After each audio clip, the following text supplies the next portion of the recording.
Welcome my friends. Thank you very much for visiting my house.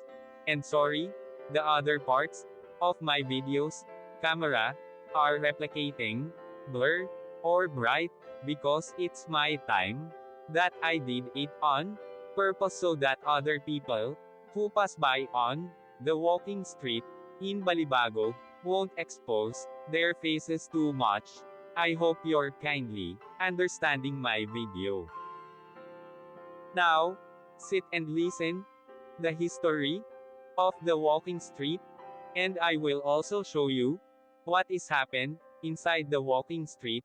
If you have been here, please watching the beautiful sight at the walking street, Fields Avenue, Balibago, Angeles City. Fields Avenue is the name of a major street running through Balibago area of Angeles City in the Philippines. It is the center of the red light district and the bar scene of the biggest entertainment district of the Philippines. Fields Avenue in Balibago, Angeles City.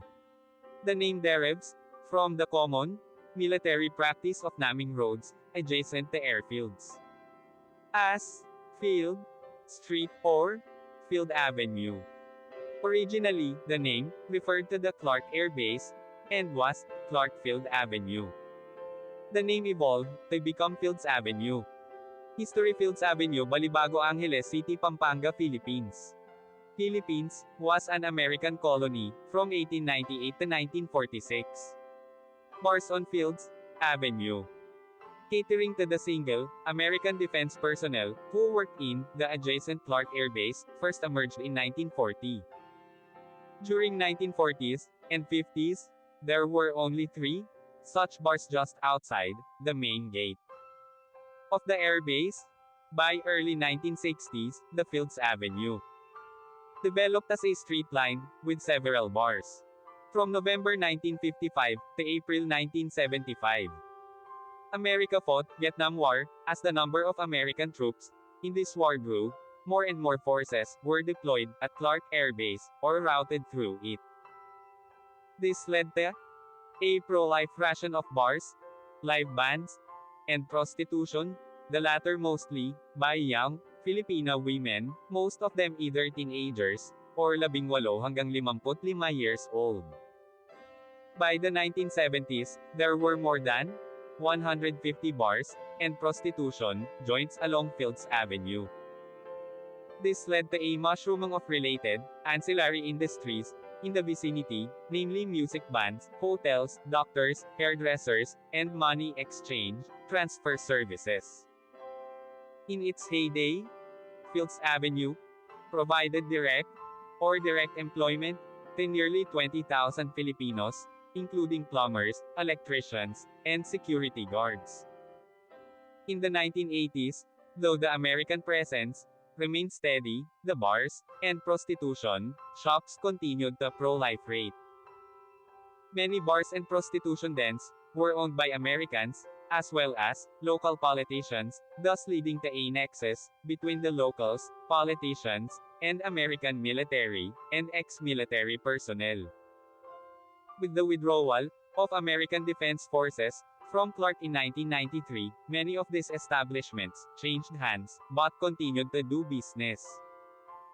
As Clark was turned into a Special Economic Zone, SEZ, these bars and prostitution joints changed their clientele to suit their new customers, Japanese and Korean businessmen. Restaurants serving food from these countries began to appear, and signboards in these languages were put up. The period from 2000 hanggang 2010 saw further expansion of these joints, as the area was relabeled as an entertainment district. While prostitution was officially banned, girls working here were simply redesignated as guest relations officers, GRO, and prostitution continued in practice. Since then, bars and prostitution joints have continued to proliferate and expand. The extent of these establishments has continued further on both sides of Fields Avenue, and many smaller streets of Fields Avenue also sport smaller such establishments. In 2010, a section of Fields Avenue, at the end where it meets the MacArthur Highway was named as Walking Street, mimicking Walking Street in Pattaya. This section was made pedestrians only, with road traffic banned from 6 p.m. to 6 a.m. People arriving by air either take a taxi, direct to hotel, or a jeepney, to Main Gate Jeepney Terminal, located between the North SM Mall, Fields Avenue to South, and Bayanihan Park to East.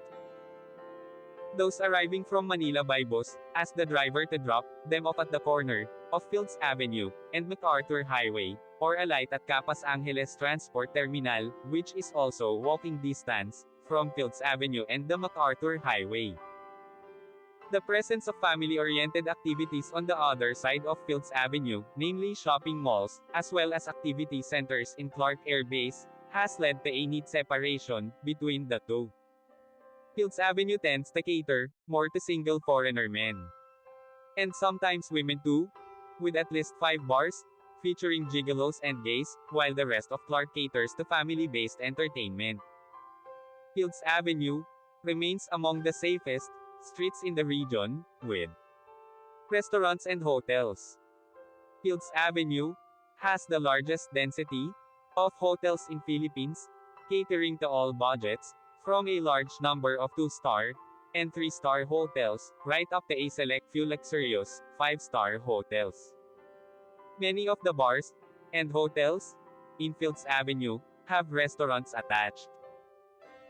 Fields Avenue has among the largest variety of restaurants in Philippines, with cuisines ranging from European, continental, Japanese, Korean, Australian and a select few restaurants, serving Indian, Arabic, and Filipino food. Restaurants tend to have long opening hours, most of them open late and close late, up to 4 a.m., though a reasonably number of them open early, around 7 a.m. A few restaurants are open 24 hours. Most Filipino and international fast food chains including McDonald's, KFC, and Jollibee have at least one branch along or near Fields Avenue. 24 Hours Police Station is located in the center of Fields Avenue. Thank you so much. See you my next video.